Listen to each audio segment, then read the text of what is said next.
and they're still sitting out back. So there is no way he's buying the stained glass unless we both agree. I'll do some research and I'll call you when I have a little bit more information. If you promise not to buy anything until we talk again. Yeah, thanks, hon. Okay, good deal.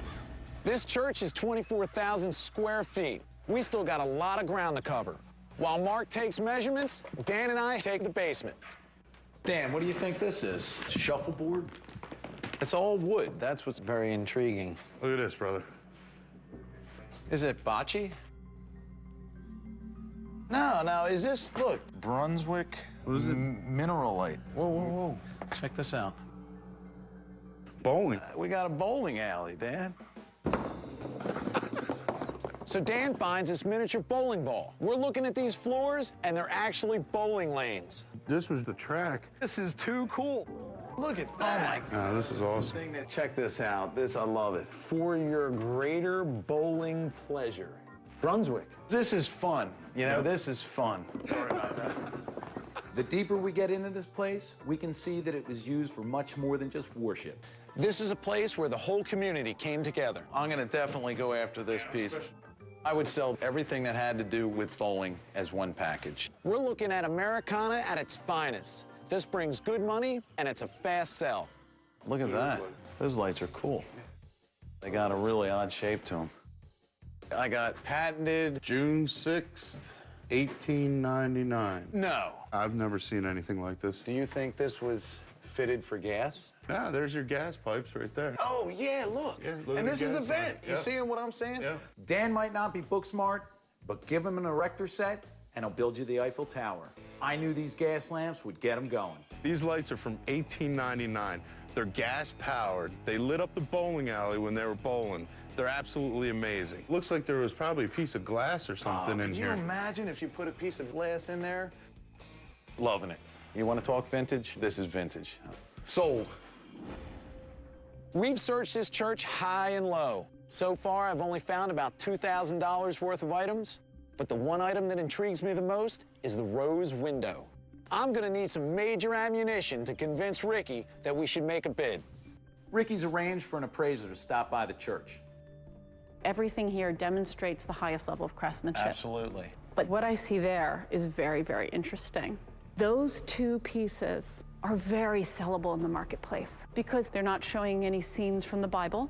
They represent that late 19th century period in which flora and fauna became the most desirable kind of design motif. All right, now you're talking. As a pair, I would put them on the marketplace for around $2,000 and might go higher.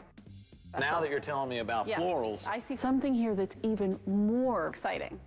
These two pieces, right there, if you see in the cross the gemstones, I absolutely see the gemstones. that's yes. an iconic Tiffany mark. There could be craftsmen that copied the Tiffany style, but even if it's Tiffany style, it'll be valuable. If they went to auction, I would automatically put them at $3,000 to $5,000. Mark, get the ladder. I got hands like a surgeon, lady. I'll get them out, no problem. These two sets of windows weren't even on my radar, and they're worth $7 grand. But the question in my mind is, what's the centerpiece of this church worth? The rose window. Oh, this is fantastic.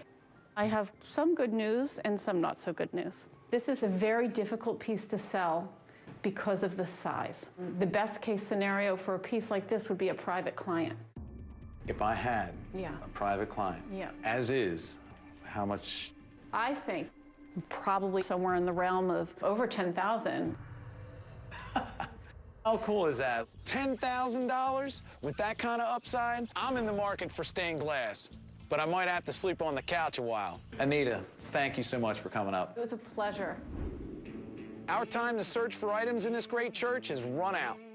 The owners have arrived, and now it's time to negotiate.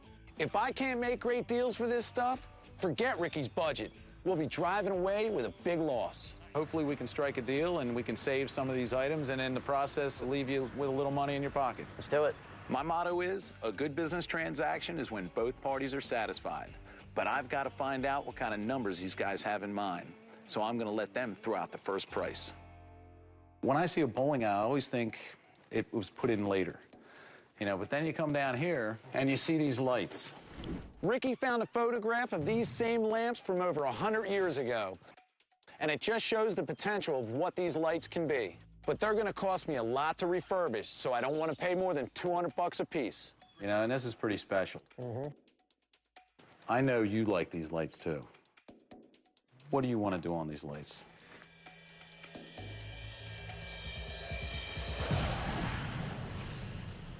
I know you like these lights too.